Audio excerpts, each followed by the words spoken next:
You're listening to a Brother Asks and Building Better Builders video education series production.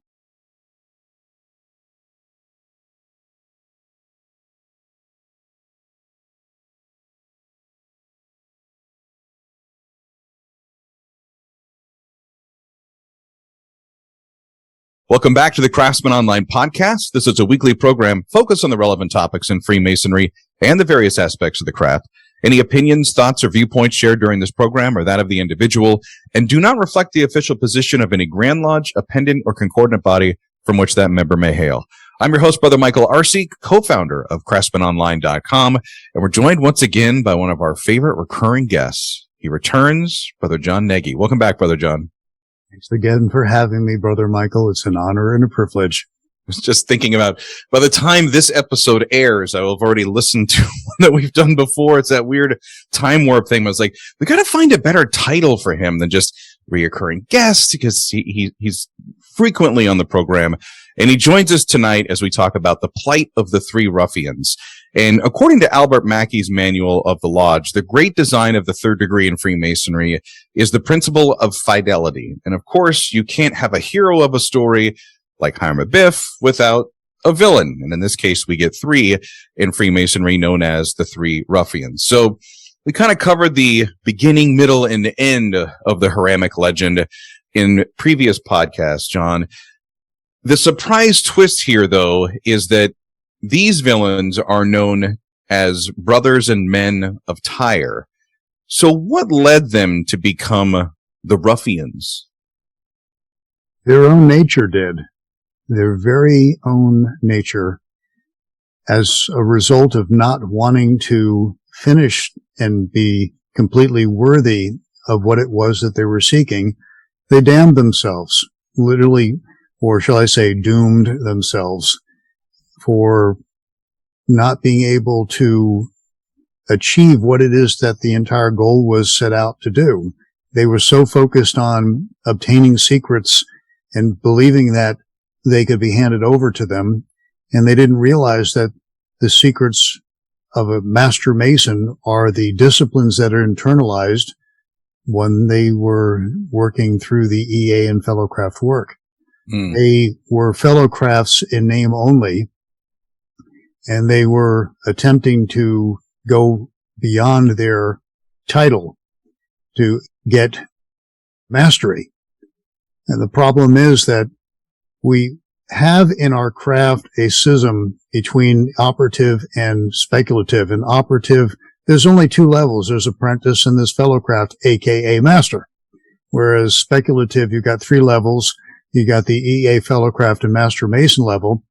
And in all seriousness, the fellowcraft is really just the second stage of the apprentice because of the way that the Grand Lodge structured the manner to which we progress. The fellowcraft literally was the second part of the entered apprentice degree, the original entered apprentice degree that was put forth in around 1717 when we created the Premier Grand Lodge experience, franchise experience, whatever you want to call it. So we've got the tale and we've got the mythology and the lore, and we're trying to fit it into the shoe with everything else. And as a result, you have three people who are dubbed fellowcraft, and in operative terms, they were master masons, but in our speculative crafts, they were entered apprentices stage 2, and they hadn't done the EA work, much less the fellowcraft work. They haven't really done any of the entered apprentice work. They were given the tools, and they were not using the tools properly because they did not in any way, shape, or form try to do any of the first work, much less the second stage work. So what are those stages? Well, the first stage is like I've said to you before, you got to tame those dogs. You've got to get your heart brought into order from the chaos that we are born with. And then you've got to bring your mind into order. And they had done none of that. If you take a look at what went on in the conversations between Hiram Abiff and the three ruffians, they had none of the internal disciplines that you would expect from a fellowcraft, much less an entered apprentice working on themselves. So Why were they problematic or plagued with whatever it was that prevented them from having the secrets and trying to accelerate the process of getting into masterhood? They were their own worst enemies. They refused to do the work, much less complete it. And they figured that they could strong arm somebody who's actually done the work, and he told them where to go. Pretty much. Well, that's the interesting part, is that for brothers that have gone through the third degree and you've witnessed and been a part of the Hiramic legend, that first time that you see this happening, you're like, oh no, like I'm supposed to learn something really important from this Hiram Abiff. You're imagining, after going through much of our degree work, that you're going to get some maybe big lecture or some long speech, some sort of oratory is going to come, but it never produces itself because, well, as we've laid out here, the three ruffians are successful in what they were seeking, and they threaten somebody and they take the person's life. They didn't get the ultimate thing they were looking for, but the evil that they had threatened with, they come through on that. What's always been interesting to me, though, is you see it as a master mason for the first time, and then when you go in to see the degree performed later and later, you begin to pick up on the cues of the ruffians and go, it could have ended differently for them had they not asked something a certain way that they ask it. Indeed. And I see so many people, members coming through, they're still seeking the lost word as ruffians do. They want it handed over to them. And they don't realize that you literally get the secrets by doing the work. It doesn't get any simpler than that. You develop the disciplines that each and every one of those working tools exemplifies or symbolizes. And when you take those working tools and the disciplines that they symbolize or allude to and internalize those disciplines, by God, you've got the secrets of a master mason.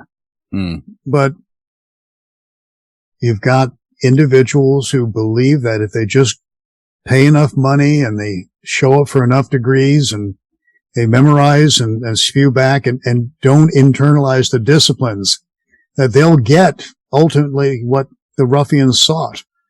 And as Hiram Abiff said, I can't do it. I won't do it. I shall not, will not, cannot. Right. And he's pretty well saying how you're seeking it, it ain't going to happen. If more members turn around and said, well, what exactly is the temple and how do you complete it?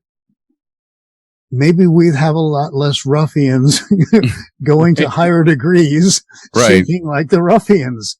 And the problem is, as I've said before, you've got so many individuals who haven't done the work and they fall back on the usual excuse, the work is never done, the temple is never completed, and they don't realize that it's not work in general and it's not temples in general, it's a specific work and a specific temple. And if you don't ask yourself the question, what exactly is it? What is the temple that is referred to in the Hiramic legend? And what you find out is it's basically the foundation work and the house that is not built with hand. You know, what is that? Well, the temple is built without hand. It's as simple as that. I also think that when we talk about the role of the ruffians and how it happens, because you had shared Hiram Abiff's response when they ask, give me the secret word of Master Mason, and they threaten him like, I'm going to do this to you if you don't give this thing that I'm seeking for. And because there's three of them, I know they're supposed to represent, the three stages or 3 points of life. And I kind of look at it this way. And we all know people that fall into one of these three buckets. You have the folks that are looking for the shortcut. Like, hey, you've done this work before. Can you just send me your paper? I swear, I'll make a couple mistakes on it so it's not completely obvious to the teacher that I'm borrowing your work. Those are the folks that are looking for a shortcut. And they're cheating themselves. I had a beautiful life lesson when I was taking my graduate engineering economics. I had to repeat it because when I took it the first time, I was suffering a bad case of mono. I was a young man, didn't realize I was suffering it. And I fell asleep and I didn't have a grade that was suitable for a master's level in the undergrad. So they say, well, we're going to require you to take it over again. And it was one of the best gifts that was ever put upon me by the staff of the engineering college. Because what I did was as follows.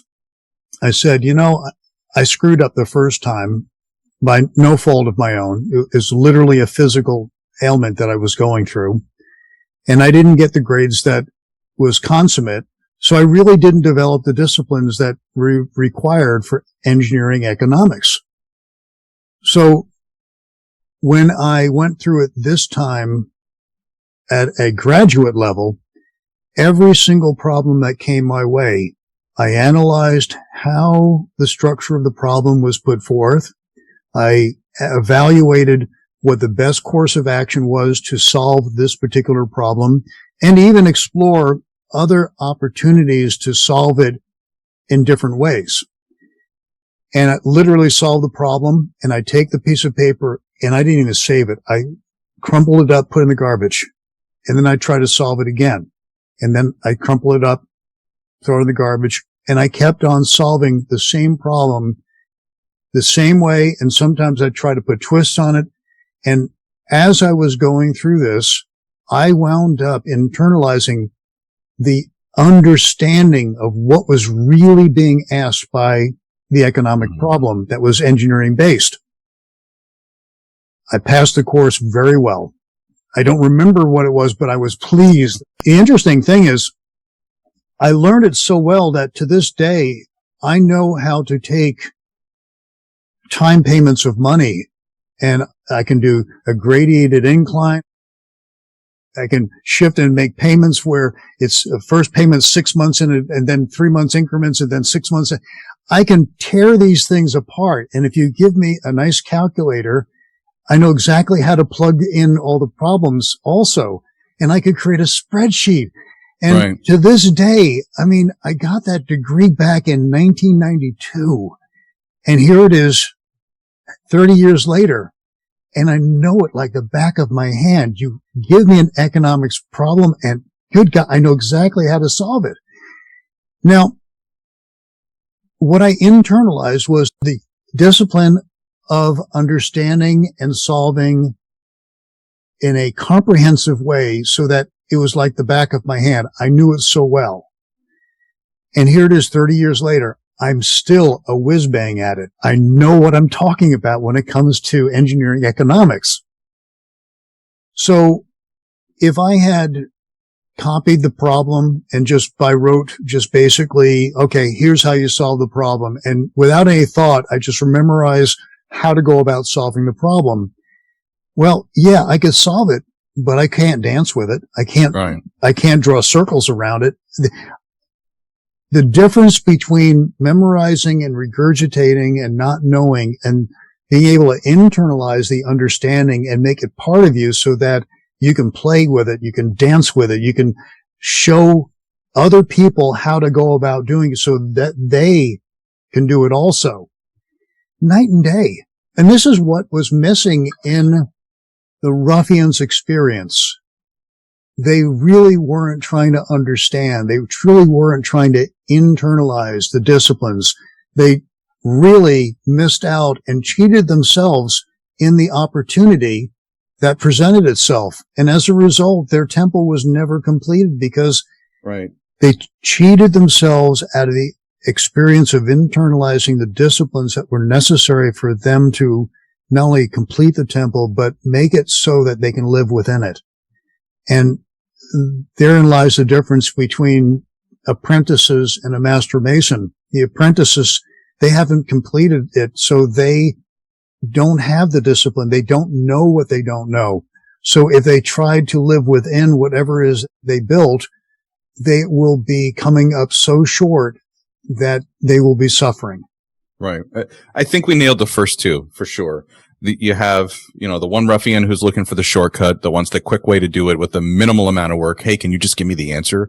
And the second one, yes, was trying to cheat, was defrauding others and themselves, because what they saw was, when you listen to their words in the degree work, is the temple's almost completed. They were promised something, and now they're trying to get that something before the job is done, so to speak, which I think also pins the needle on the final issue, which nowadays people call it FOMO, fear of missing out. But it really comes to the fear or the immaturity that some men suffer, where when they see others being successful or something moving in a positive direction, they can't look into themselves and say, well, what work do I need to do? What self-improvement do I need to do to lift myself up? There must be a way for me to just go out and get that. How can I obtain that quickly? And when you come to the third ruffian, let's reiterate 1 and 2 before we get to 3. The first one was impatient. He had not disciplined himself in impulse control and figured that if he just put enough time into it, literally banging away with a 24-inch gauge, he'll get what he wants. And no, you can't just put the time in. You have to use your time wisely. And he didn't have wisdom's passport on this. Definitely, he didn't have wisdom.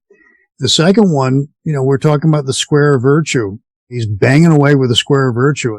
He really figured that if he hit with it hard enough that he'd get what he wanted. But the problem is he was lacking all morality, all virtue.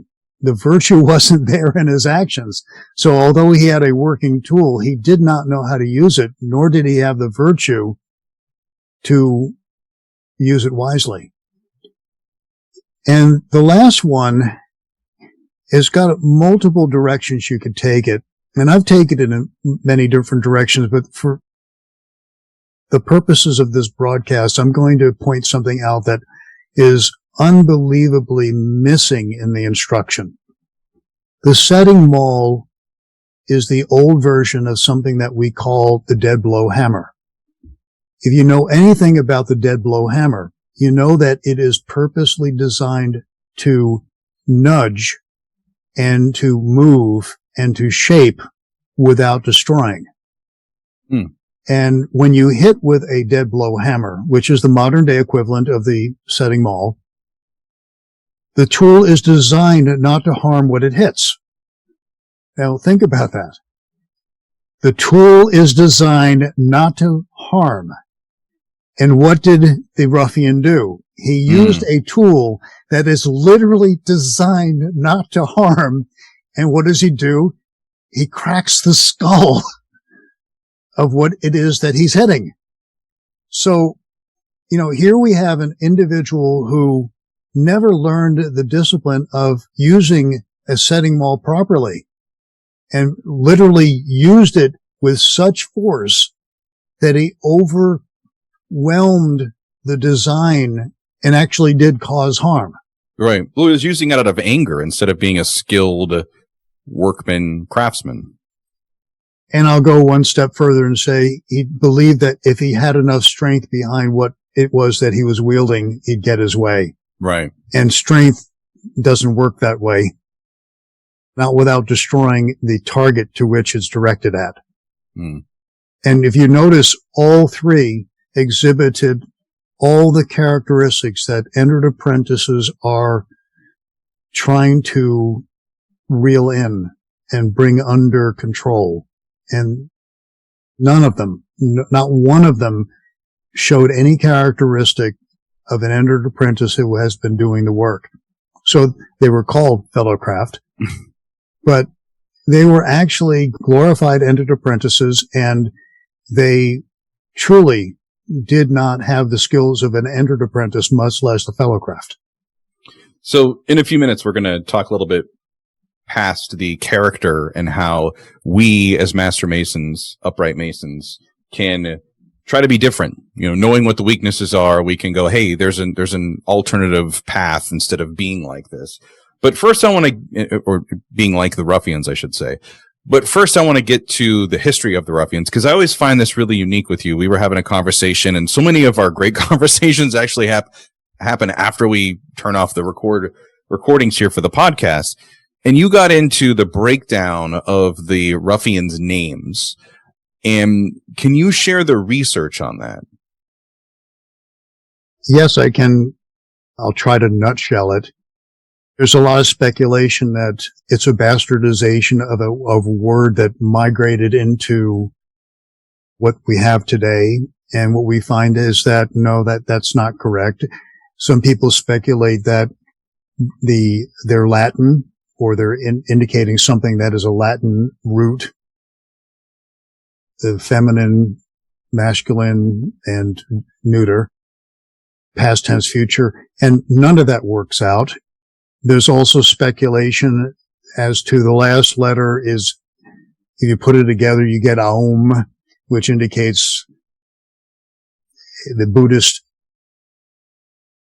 meditation word that is used very often as a way of contemplating life. And all of these are wonderful speculations, given that if you start from square one and don't know what square one is, you're grabbing at straws. And quite honestly, I stumbled across something that was profound. I heard somebody giving a lecture, and he said something in French. And once he said it in French, I said, "Holy crow, that sounds awful lot like one of the Ruffians' names."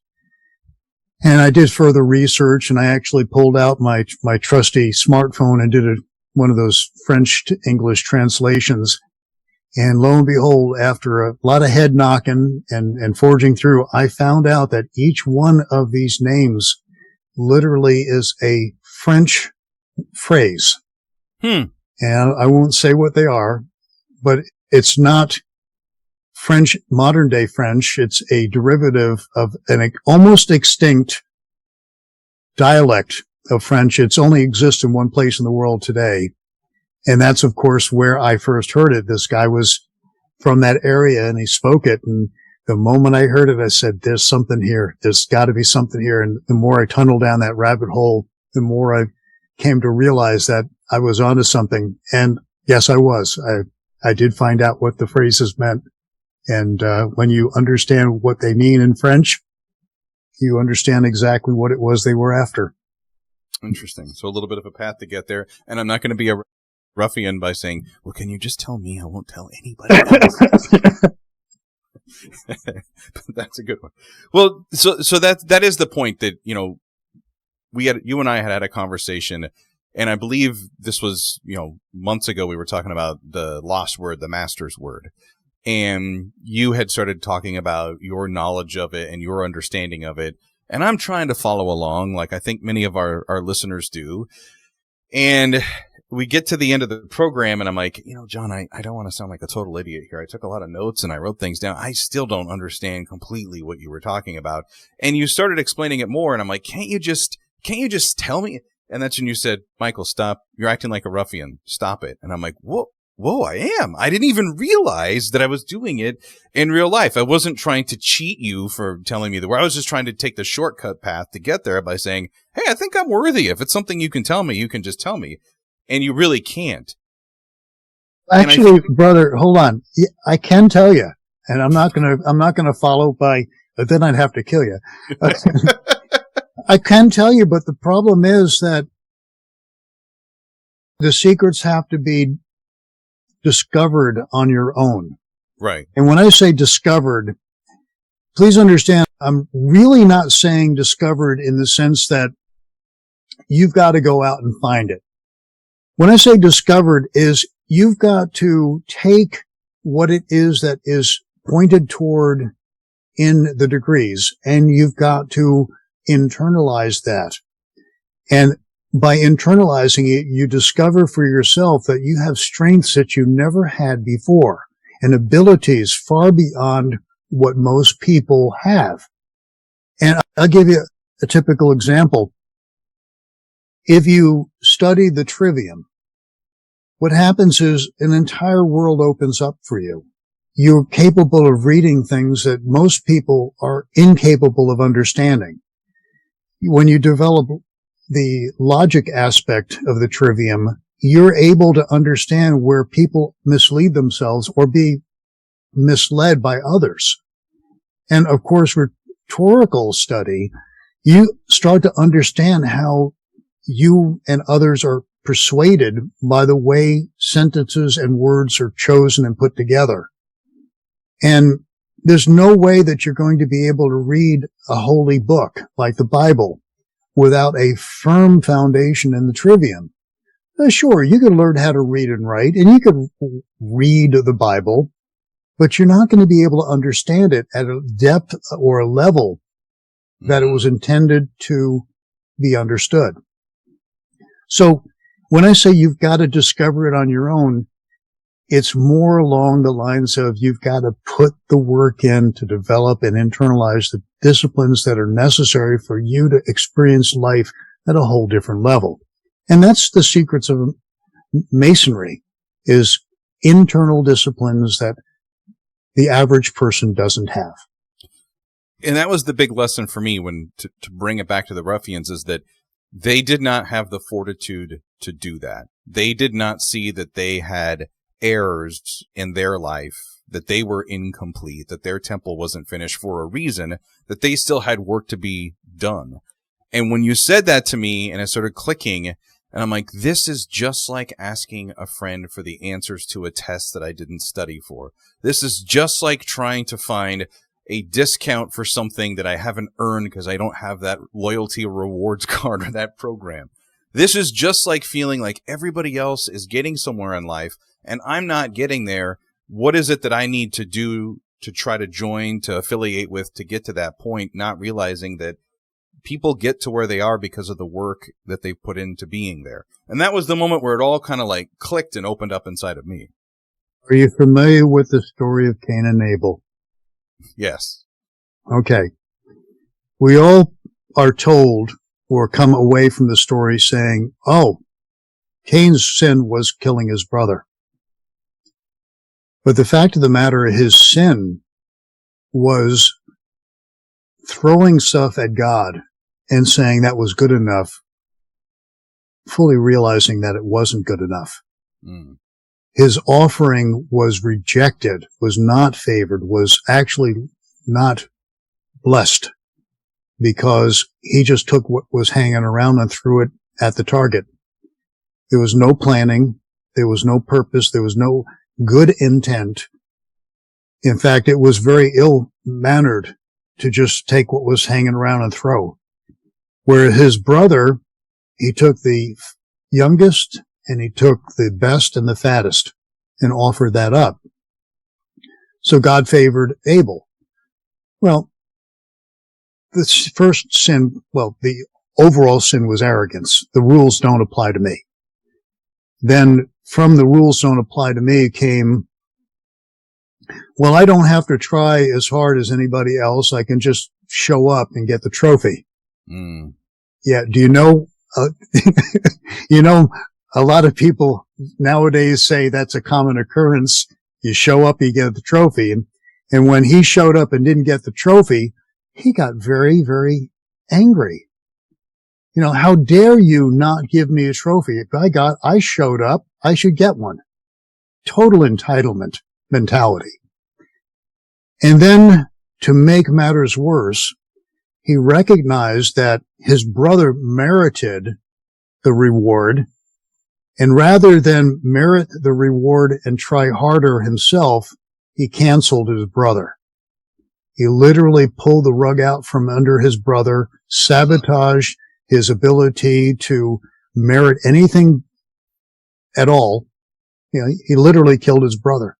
And as a result, his greatest curse was the fact that he would live the rest of his life recognizing that he chose not to live up to a certain standard. And as a result, he's got to carry that burden for the rest of his life. Mm. And if you take a look at the Ruffians, what happened is all three of them, they wanted something. They wanted because they showed up, they wanted the trophy. They felt entitled. And then when they weren't given it, they got angry. And basically what they did was they canceled Hiram. I'll show you, nobody will get anything. Mm. And we have brothers who sometimes act that way. Yes.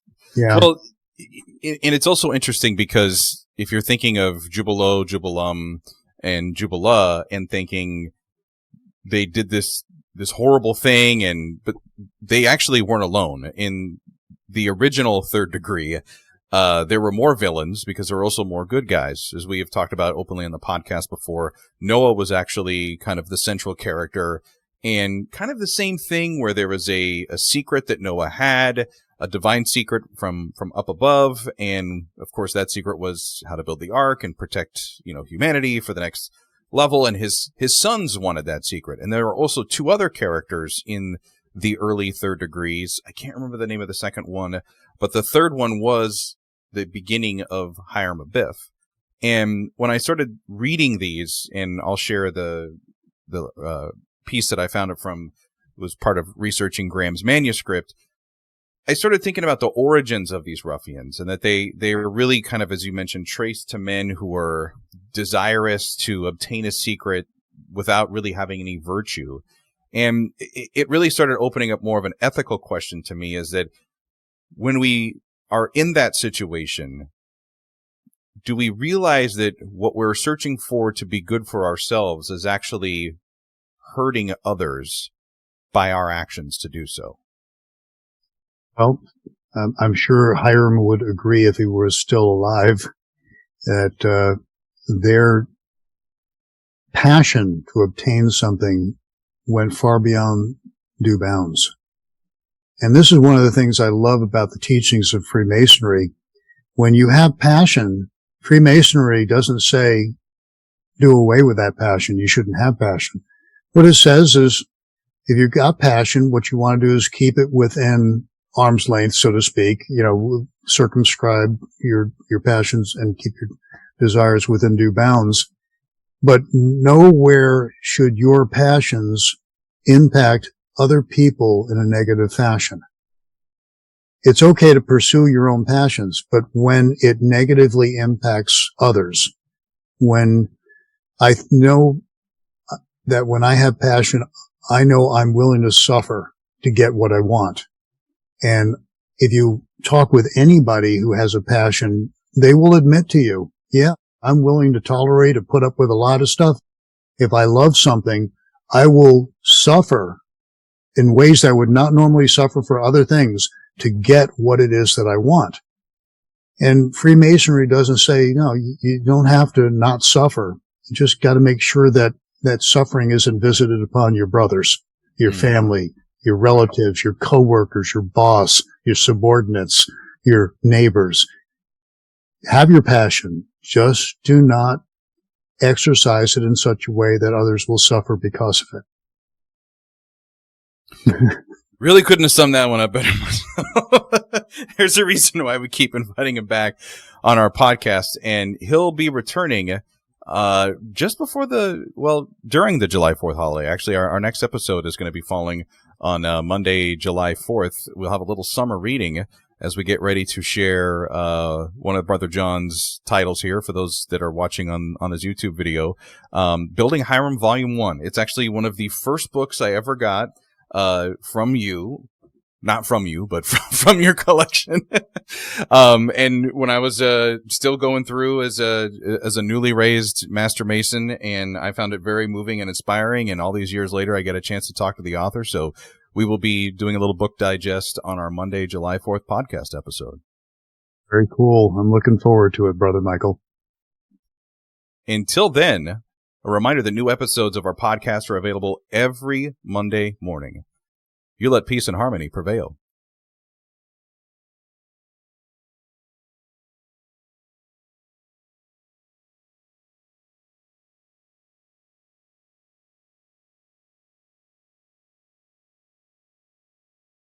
You've been listening to A Brother Asks and Building Better Builders video education series production.